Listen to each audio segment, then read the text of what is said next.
Hi, I'm here to see, the doctor. Okay, Excuse me? got it. Right, I'm sorry. That was stupid. Should I just, sit down? Mm-hmm. Please don't smoke in here. He usually lets me smoke in the office. Oh, good. Could you please not smoke in here? I have great kids. I like my kids a lot, but it's like, a rodeo clown car pulled up and 15 of them got out and they're running around. You can't catch them. It's like there's monkeys on acid all over the house. They're just hanging from lamps and lights and the ceiling and you can't get them. Come down. Mm-hmm. And there's certain things kids just don't understand the concept of, like the phone is a completely foreign object to children. Sure. I don't know what age they figure it out at. Maybe it's when they start dating and they have to use the phone to contact other kids. But at this age, my kids just have no idea. It's always when you're on the phone that they want to talk to you. You're on the phone, you're talking to some distant relative over in Killarney.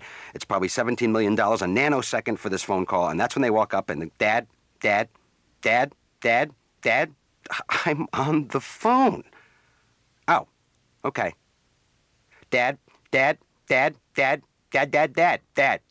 I'm on the phone. How many times do I have to explain this to you? Wait, are you going to grow up and be 35 years old at the office, running around going, boss?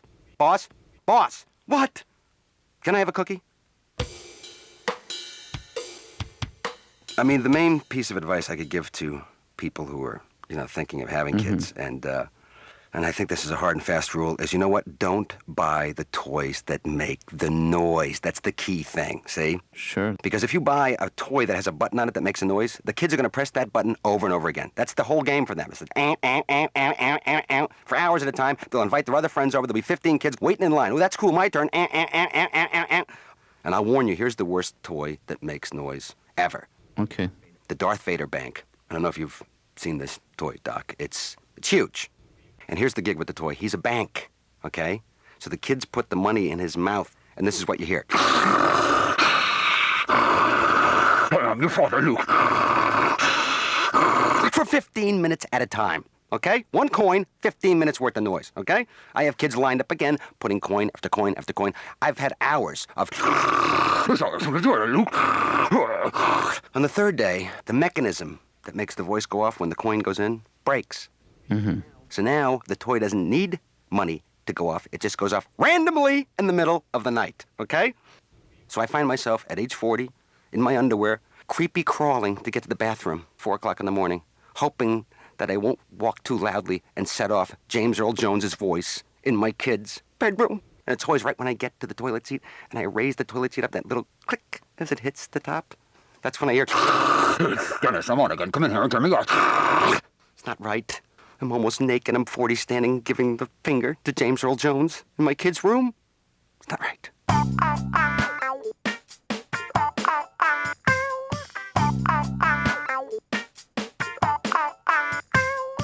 No offense, Doc. Don't take this personally, but one of my problems with this whole therapy thing is I just think it's, it's crap. Why is that, Dennis? I mean, the way I was brought up, two men sitting in a room face to face discussing things is... interrogation. That's what that is. So, I'm Irish, so we have our own way of dealing with feelings. Basically, we just keep it bottled up until you explode. That's the way it works. You just keep it completely bottled up, and then one day you just snap and you scream and you beat up a cab driver, and then you go home and take a nap. That's basically how I operate. It's a series of outbursts. They maybe have an outburst, nap. Yeah. Venting, nap. Full-blown psychotic episode, nap. That's the way I look at it. My family's fairly big by Irish standards. There's about 4,000 of us. It's just you go to Killarney, which is where we're from, there's 4,000 people who look just like me. And they're various sizes. Some are adults, some are old, some are young. And they're everything. They're cops, they're bartenders. It's a sea of my face. Yeah. And I saw a book, actually, in the bookstore the other day called Irish Cuisine, and I laughed my ass off. It cost $75, big coffee table book, Irish Cuisine. You know what we're famous for cuisine-wise, okay? Putting everything in a pot and boiling it for 17 hours straight, okay? That's not a cuisine. That's penance, Doc. That's what that is, okay? Bless me, Father, for I have sinned. You know what? Cook everything in a pot and then suck it up through a straw. Because that's basically how we have to eat our food, because it's so watery. The vegetables and everything just kind of piles together, and you just go, and you eat it through a straw. Here's breakfast. Thanks for dinner, Mark. Is that dessert? Thanks. So it's not so much about the heat, it's about the clothing. I don't like shorts anyways. I don't think people should wear shorts. I don't care. I don't think the legs should be exposed. I think men's hairy legs should be covered up with 2 or 3 pairs of long pants at a time. That's me, you know? I see like those guys swimming in the Olympics, I'm like, you gotta be kidding me. Never in my family has anybody worn a bathing suit that size. We go to the beach, we go in giant shirts, long overcoats and pants. We sit down, we drink a beer, read part of the paper, smoke a butt, we go home. It's a day at the beach in the Leary family. Of course, that's kind of an Irish thing too, I guess. It's like twice a year in Ireland. They look up and go, you know, the clouds break, the light comes through, and they go, wow, there's that big yellow ball again. What is that thing?